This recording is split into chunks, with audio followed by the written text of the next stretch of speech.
오늘은 굉장히 긴 말씀이 됩니다. 그러나 이 말씀은 읽다 보면 이 말씀이 또 그 말이 그 말 아니야? 반복되는 거 아니야? 라고 하는 구조로 되어 있습니다. 먼저 오늘 있었던 말씀의 내용 중에서 바울이 다메섹 가까이에서 또는 다메섹 도상에서 예수님을 만난 이 이야기도 세 번째 반복되고 있습니다. 뿐만 아니라 또 왕들 앞에서 증언하는 것도 이번이 세 번째이기 때문입니다. 맨 먼저 예루살렘에 와서 바울이 증거하던 장면은 바로 산헤드린 앞에서 바울이 예수님을 증거한 사건이었습니다.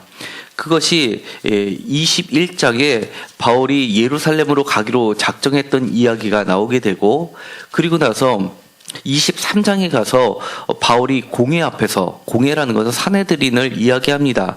거기에서는 대제사장과 그리고 71명의 지도자들 앞에서 하나님의 소망에 대해서 증거를 하게 됩니다. 그것이 바로 죽은 자의 소망, 곧 부활이라고 하는 것이고, 그것이 6절에 나와 있고, 이것이 또 한 번 반복이 마찬가지로 됩니다. 그 다음, 우두머리에 해당하는 사람이 바로 24장에 나오는 벨릭스라고 할 수가 있습니다. 벨릭스는 로마에서 파견된 총독이었습니다. 이 총독은 가이사랴에 주둔을 하고 있었고, 문제가 생길 때마다 군대를 이끌고 예루살렘으로 진군했던 인물입니다. 이 벨릭스 앞에서 바울이 증거하는 것이 24장에 기록이 되어 있습니다. 그리고 나서 그 다음 후임자가 바로 25장의 베스도라는 인물입니다. 이 베스도에게 하나님의 말씀을 전하게 됩니다. 그리고 나서 마지막으로 이 26장에 이 베스도와 함께 최종적으로 아그리빠라고 하는 헤롯 아그리빠 2세를 이야기하는데, 이 헤롯 아그리빠 왕 앞에서 말씀을 전하게 됩니다. 이 말씀의 내용도 보면 우리가 처음에 봤었던 것처럼 계속해서 중심이 되는 것은 26장 7절에 나오는 이 소망이라는 겁니다. 그리고 이 소망은 바로 9절에 있는 나사렛 예수와 관련된 것인데, 그것을 다른 말로 하면 8절에 있는 것처럼 하나님이 죽은 사람을 살리신 사건을 이야기하는 겁니다. 그것이 베스도에게도 마찬가지로 그대로 설교의 핵심이 되는 겁니다. 그래서 25장 19절에 보면 베스도가 내린 결론은 이겁니다. 죽은 것을 살아있다고 주장하는 것, 이것이 그가 전체적인 바울의 증언을 통해서 받은 메시지라는 겁니다. 그리고 나서는 이것을 베스도가 아그리빠 왕에게 이야기할 때 로마의 법에 따라서 16절에 보면 로마 사람의 법이 이 사람을 그대로 판결을 하는 것은 옳지 않기 때문에 로마의 법에 따라서 다시 한번 증자를 정확하게 가리기 위해서 재판을 하고, 그 재판할 적임자는 자기보다는 새로 부임한 자기보다는 유대인들에 대해서 잘 알고 있는 헤롯 아그리빠 2세에게 이 바울을 넘기는 것이었습니다. 그것이 바로 로마의 법이라는 겁니다. 그러나 오늘 이것은 말씀을 읽어보면 이 이면에 새로운 법이 소개가 되고 있습니다. 그것이 바로 전체적으로 흐르고 있는 하나님의 법입니다. 하나님의 법은 예수 그리스도를 통해서 드러나는 사건인데, 그것은 다름이 아니라 사도행전 12장에 처음 나와 있습니다.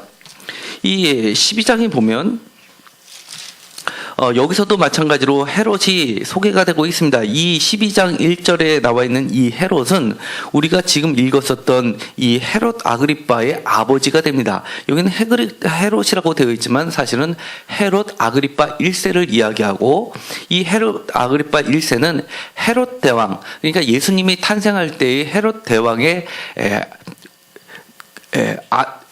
헤롯 대왕의 손자가 되는 겁니다. 그리고 이 오늘 읽었었던 26장은 헤롯 헤롯 대왕의 손자의 아들, 그러니까 증손자가 되는 것입니다.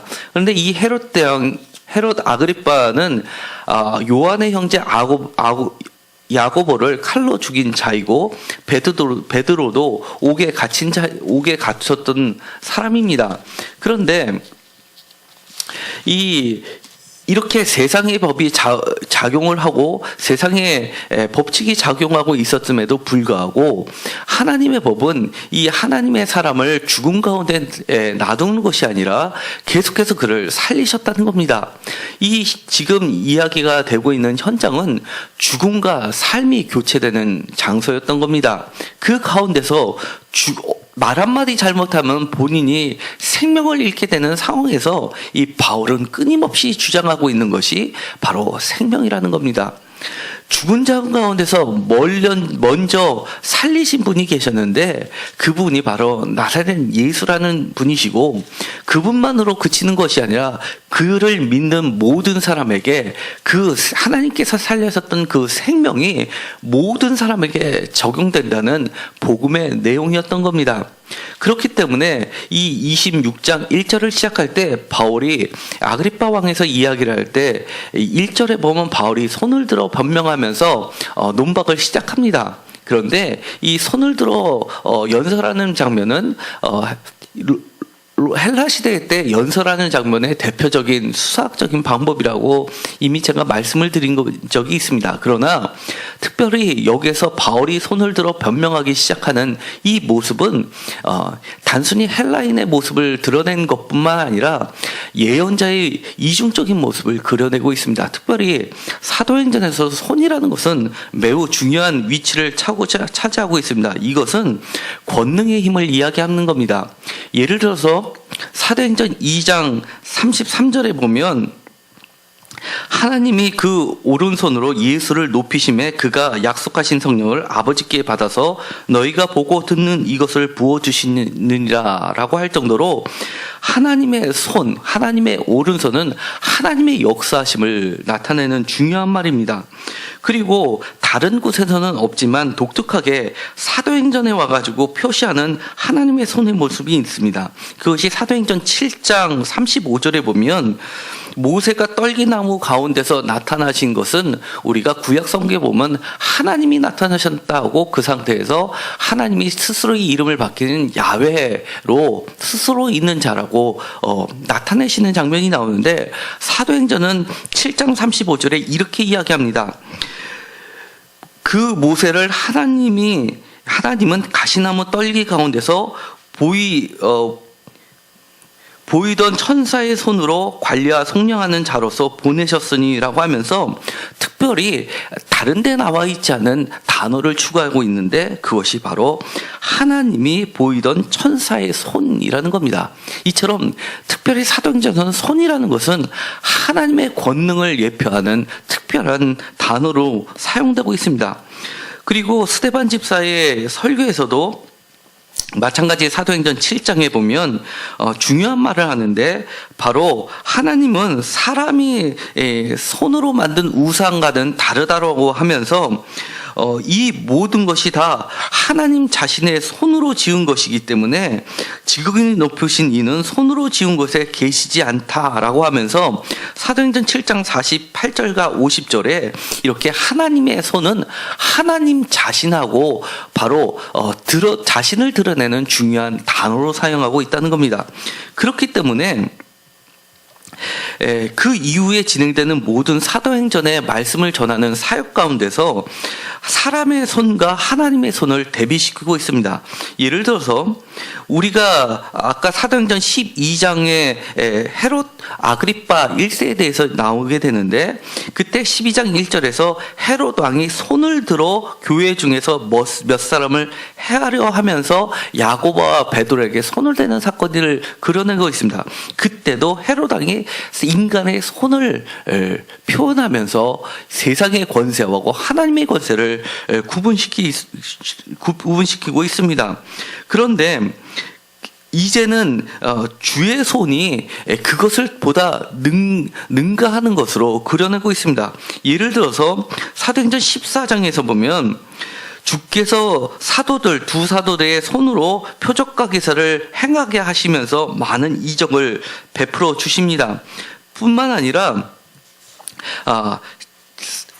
심지어 바울의 몸에서 손수건이나 앞치마를 가져다가 병든 사람을 만지게 하면 낫게 되는 이야기도 그리고 있습니다. 이처럼 이 손이라는 것은 하나님의 손에 임하면 능력이 임하는 그런 특별한 주제를 나타내고 있는데, 여기서 바울이 손을 들어 변명하기 시작했다는 것은 세상의 손, 세상의 권력 앞에서 하나님의 손, 하나님의 권능이 어떻게 작용하고 있는지를 중요하는 것으로 연설을 시작하고 있다는 겁니다. 마치 모세가 손을 들자 홍해바다가 갈라지는 것과 같은 것입니다.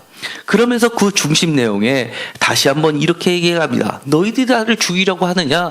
그러나 인간의 손은, 세상의 손은 나를 죽일 수 없다. 왜냐하면 이것은 하나님의 메시지이기 때문이다 라는 것을 강력하게 나타냅니다. 그러면서 8절에 당신들은 하나님이 죽은 사람을 살리심을 어찌하여 못 믿을 것으로 여기나이까? 라고 되묻고 있는 겁니다. 그러면서 자신의 이야기를 들려줍니다.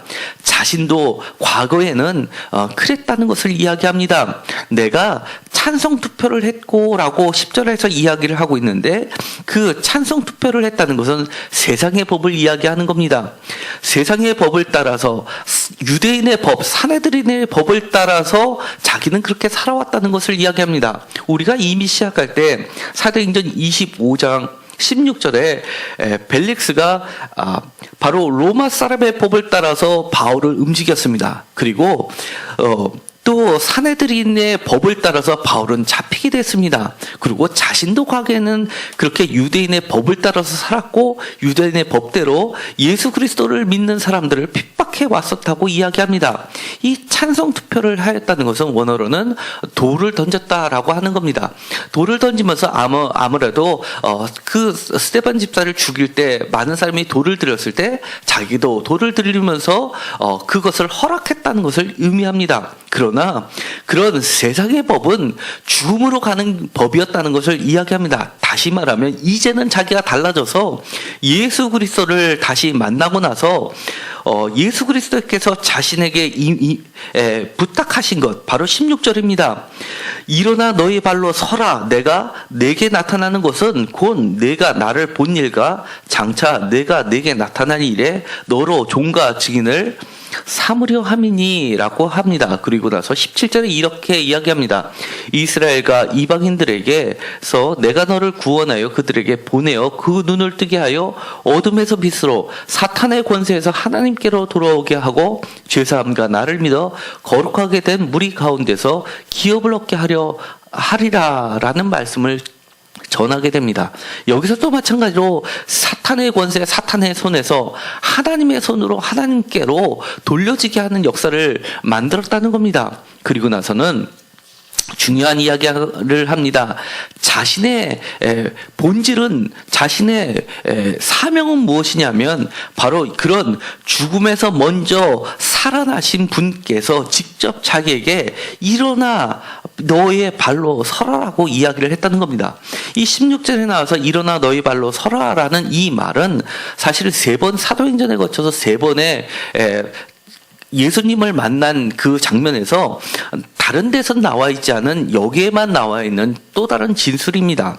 그렇기 때문에 혹자들은 이 3가지 진술이 모두 다 엇갈리는 말이기 때문에 사도행전에 나와 있는 다메섹 사건의 신뢰성을 바울 서신보다는, 특히 갈라디아에서 2장에 나와 있는 말보다는 후순위로 미는 이유 중에 하나입니다. 그럼에도 불구하고 여기서는 중요한 표현이 되고 있는 겁니다. 왜냐하면 이 16절에 일어나 너의 발로 서라라는 표현은 단순히 넘어진 자가 일어서는 문제가 아니라 에스겔서 2장 1절에 있는 소명의 말씀을 반복하고 있기 때문입니다. 다른 표현입니다. 에스겔서 2장 1절을 잠깐 보도록 하시겠습니다. 에스겔서 2장 1절은 에스겔을 부르시는 그리고 에스겔에 새로운 소명을 주시는 말씀입니다. 에스겔서 2장 1절에 이렇게 이야기하십니다.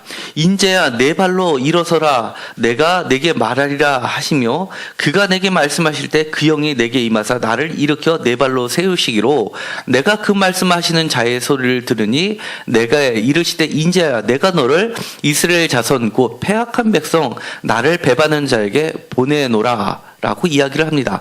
그러면서 그에게 바로 선지자의 사명을 보내시는 겁니다. 여기서 일어나라 라고 하는 것은 쿰이라는 단어입니다.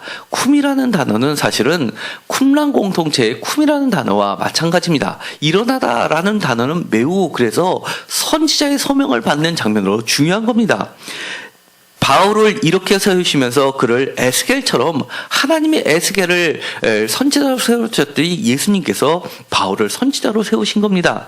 그리고 나서는 그를 증인으로 삼으셨다는 겁니다.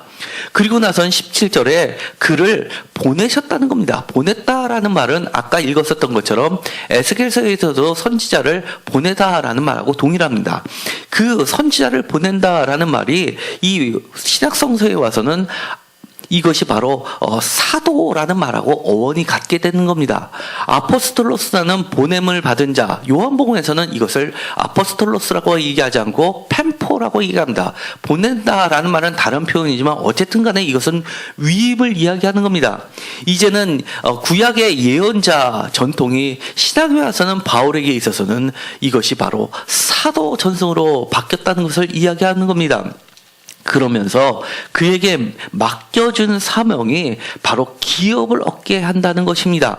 어둠에서 빛으로 그리고 사탄의 권세에서 하나님께로 바꾸는 그것은 바로 이 기업은 구약에서 제비뽑기를 이야기하는 겁니다. 기업이라는 단어는 원어로는 제비뽑기라는 단어입니다. 이 제비뽑기는 분깃을 여호수아가 땅을 분배할 때 했었던 것입니다.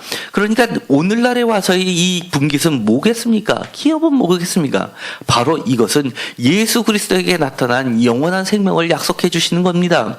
우리를 죽음에 놔두지 않고 죽음에서 생명으로 바꿔주시겠다는 겁니다.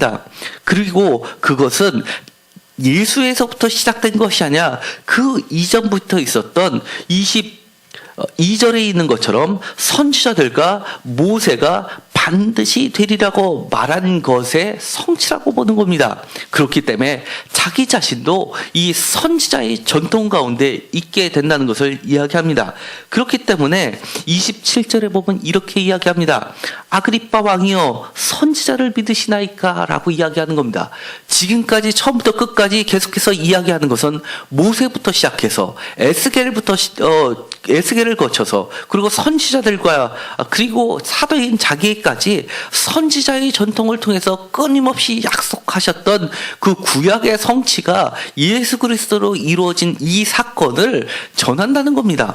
처음부터 시작할 때 이 아그리빠 2세에게 그리스도에 대해서 그리스도 교회에 대해서 이야기했다라면 아마 아그리빠 왕은 복음을 받아들이지 않았을 겁니다. 그러나 아그리빠 왕은 한마디로 이야기해서 이 유대교를 옹호하는 자입니다. 그런 사람에게 바울이 이야기한 것은 나도 이 유대교에 충실했던 자입니다. 그리고 이제는 그 과거의 유대교에서 더 나아가서 하나님께서 유대교를 통해서 역사하시고 약속하셨던 이 소망의 약속, 이 소망을 바로 붙잡은 것입니다. 라고 이야기합니다. 그렇기 때문에 모세도 믿고 선지자의 말도 믿는다면 이 말은 이 아그리빠 왕이 당신이 진정한 유대인의 왕이라면 반드시 이 예수 그리스도를 믿어야 된다라는 결론에 이르게 된다는 겁니다. 그러나 그들의 반응은 이렇습니다. 이 이야기를 들었던 베스도는 헬라인이었습니다. 그렇기 때문에 바울아 내가 미쳤다라고 반응을 합니다. 내 많은 학문이 너를 미치게 한다라고 하는 이 내 많은 학문이 원어로는 많은 글들이라고 되어 있습니다. 많은 글들이 너를 미치게 만들었구나. 너는 너무나 박식해서 결국 미쳤구나. 내가 이해할 수 없다. 내가 받아들일 수 없다라고 이야기합니다. 그러나 이 말 이면에는 너의 논리 전개는 너무나 완벽하다라고 인정하는 겁니다. 반면에 이 베스도 말고 이 아그리파 왕은 사실은 유대교로서 하나님을 온전하게 믿는 사람은 사실은 아닙니다. 왜냐하면 헤롯 가문은 대단히 막강한 가문이었습니다.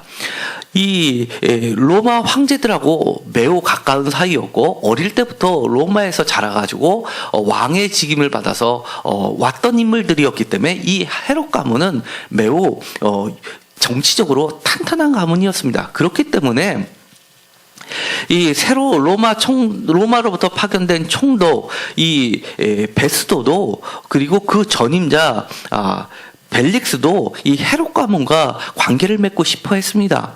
왜냐하면 이 헤롯 가문은 어느 정도 힘이 막강했냐면 특히 아그리파 2세는 이때 26장에 있을 때 추정되는 나이가 30세입니다. 그런데도 불구하고 이 사람은 대제사장의 에봇을 이 사람이 갖고 있었습니다. 원래는 대제사장의 옷은 대제사장이 갖고 있다가 대속제일 때 입고선 가장 깊은 곳에 1년에 한 번 들어가서 그리고 나서 이스라엘 온 백성의 죄를 속죄하는 일을 했는데 이 아그리파 2세는 그 옷을 빼앗았던 인물입니다. 그리고 나서 자기 마음에 드는 사람을 대제사장을 마음대로 임명하고 또 폐위시키고 했던 사람입니다. 그렇기 때문에 대제사장이라는 사람은 사실 아그리파의 눈치를 볼 수밖에 없는 사람입니다. 그 정도로 종교보다도 더 위에 있었던 사람이 아그리파 2세입니다. 이것에 대한 이야기는 요셉수의 기록문에 남아 있는데 그 정도로 막강했던 인물이었습니다. 그리고 그와 함께 배석했던 인물이 또 한 명이 나오는데 바로 여인의 이름이 나오게 됩니다. 바로 아그리파 왕과 버니게라는 인물이 나오는데 13절에 보면 25장 13절에 아그리파 왕과 버니게가 같이 나옵니다. 이 버니게는 23절에도 나오게 됩니다. 그리고 26장에도 이 버니게는 여자가 함께 있었던 걸로 보이게 됩니다. 이 버니게라는 사람은 누구냐면 헤롯 아그리파 2세하고 남매지간인 사람입니다. 이 남매지간인데 마치 부부처럼 같이 나와 있다는 겁니다. 왕비 대신에 이 버니게가 동반을 했다는 얘기는 부적절한 관계였다라는 것을 이야기하는 겁니다. 그리고 이 버니게는 누구냐면 바로 24장 24절에는 벨릭스, 그러니까 베스도의 전임 총독인 벨릭스의 아내인 두루실라가 나오게 됩니다. 이 두루실라와 자매지간인 겁니다. 그렇기 때문에 이 아그리파 왕은 정말 정치적으로도 종교적으로도 그 가문이 막강한 영향력을 가지고 있던 사람입니다. 그런데 그 사람 앞에 감히 이렇게 이야기하는 겁니다. 선지자를 믿으시나이까? 만약에 선지자를 믿지 못겠다라고 하면 이 사람은 많은 사내들인 권위자들 앞에서 아마 정치적 힘을 잃게 될 겁니다. 그러나 이 사람은 선지자를 믿지 않는다라고 할 수도 없고 믿는다 그러면 또 예수 그리스도를 받아들인다라고 할 수도 없는 입장이기 때문에 이렇게 이야기를 하는 겁니다. 아그리빠가 바울에게 이르되 내가 저것말로 나를 권하여 그리스도인이 되게 하려는도다라고 이야기합니다.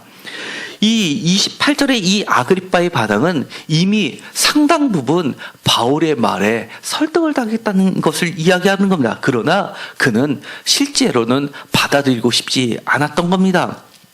그러면서 적은 말로라는 표현은 각주에 보면 이렇게 되어 있습니다. 1번 되어 있고 짧은 시간에, 이것은 두 가지로 해석할 수 있기 때문입니다.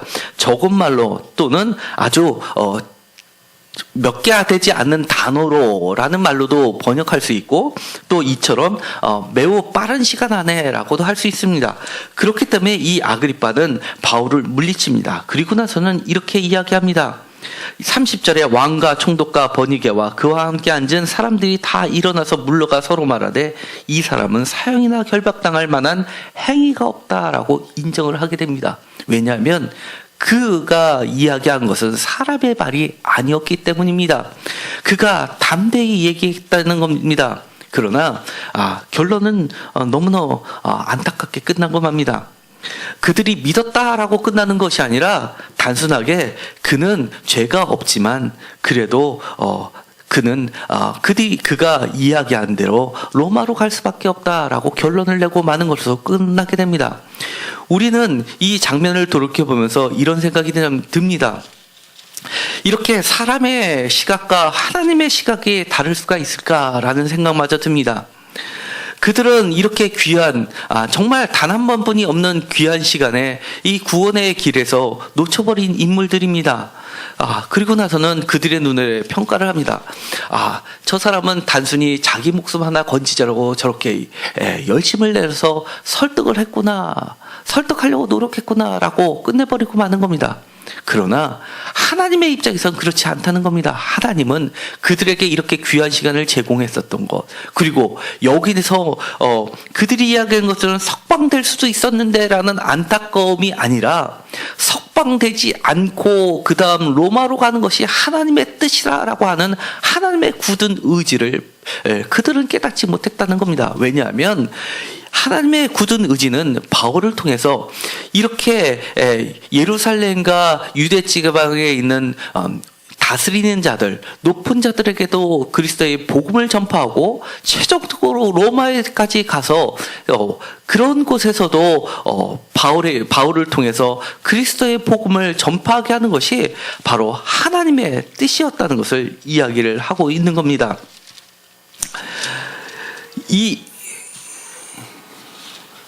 이것은 단순히 상황이 안 돼서 그 다음으로 넘어가는 것이 아니었습니다. 하나님께서 예수 그리스도를 통해서 바울에게 부르셨던 처음부터 바울에게 임하셨던 하나님의 비전이었던 겁니다. 사도행전 9장 15절에 보면 이렇게 되어 있습니다. 주께서 이르시되 가라, 이 사람은 내 이름을 이방인과 임금들과 이스라엘 자손들에게 전하기 위하여 택한 나의 그릇이다 라고 처음 다메섹 이야기가 9장에 나오게 되는데 그 첫 번째 다메섹 이야기를 할 때 하셨던 말씀입니다. 이방인과 지금까지 1차, 2차, 3차 전도를 통해서 바울이 이방인들에게 전했고, 그리고 이스라엘 자손들에게 전했다면 이제는 임금들, 로마 총독의 2명과 베스도와 벨릭스에게, 그리고 사내들인들에게, 그리고 또 여기에 있는 헤롯 아그리파 2세에게까지, 그리고 나아가서 로마 황제 가이사랴까지 끊임없이 마지막으로 임금들 앞에서 복음을 전하게 하시는 하나님의 열심은 그들은 보지 못했다는 겁니다. 그런데 그 핵심 가운데는 그들을 죽게 심판하기 위해서 그러신 것이 아니라 그들도, 모든 사람도 하나님의 생명 안으로 구원을 시키고자 하는, 생명을 주기 위한 길이었다는 것을 이야기합니다. 하나님께서는 지금도 우리를 세우시는 이유가 있습니다. 우리를, 많은 사람들을 생명을 살리기 위해서 우리를 부르시고 계시다는 겁니다. 사람들은 의사 하면 너무나 귀한 직종으로 생각합니다. 왜 그렇습니까? 그건 사람을 살리는 직종이기 때문입니다. 검사도 중요하지만 사람들은 검사보다 변호사를 더 좋아합니다. 돈을 많이 벌어서요? 아니요.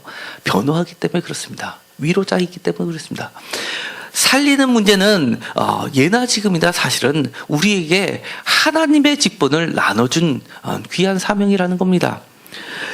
우리가 지금은 육신의 병을 치료하는 단계일지는 모르지만 우리들에게 지식이 있던 없던 간에 우리가 권세자들 앞에, 우리보다 설령 더 높은 사람들 앞에 우리를 세우시는 하나님의 그 열심과 그 뜻은 우리가 지위 고하를 막론하고, 그리고 모든 사람에게 우리를 바로 생명의 말씀을 주시기 위해서 우리를 세워주신다는 것에 있다는 겁니다. 바울은 결코 위대한 신약의 3분의 1을 만들었던 사람이 아니라 그 모든 사람의 표상이 되고 있다는 겁니다.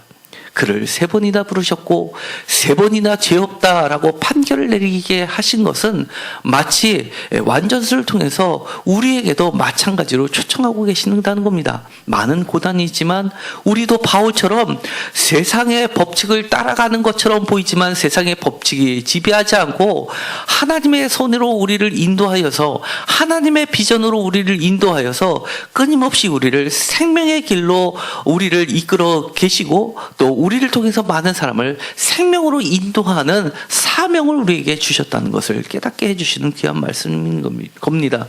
이제 마치려고 합니다. 다시 한번 바울이 이렇게 죽음과 맞바꾸면서 마지막 변론을 마지막으로 하는 이유는 바로 그가 끊임없이 붙잡고 있었던 생명 때문입니다.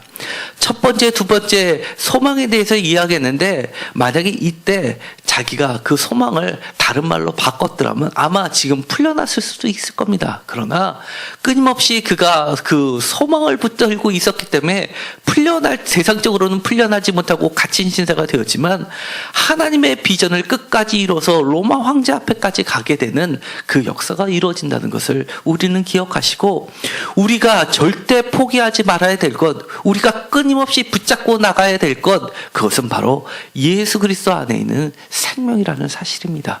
그것을 위해서 끝까지 하나님의 손을 의지하고 나아가는 저와 여러분이 되시기를 간절히 소망합니다. 기도하고 마치기로 하겠습니다. 하나님, 귀한 직분을 저희들에게도 맡겨주셨습니다.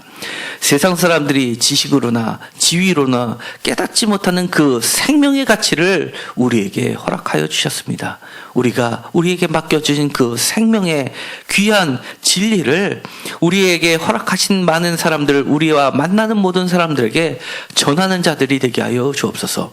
우리 앞에 어떤 고난과 역경이 찾아오더라도 결코 그 역경을 세상적인 법칙에 의해서 풀려고 하지 않게 하시고 그거와 끝까지 맞서서 하나님의 손을 의지하여 하나님의 사명자로서 생명을 이야기할 수 있게 하여 주옵소서. 예수 그리스도의 이름으로 기도드렸습니다. 아멘.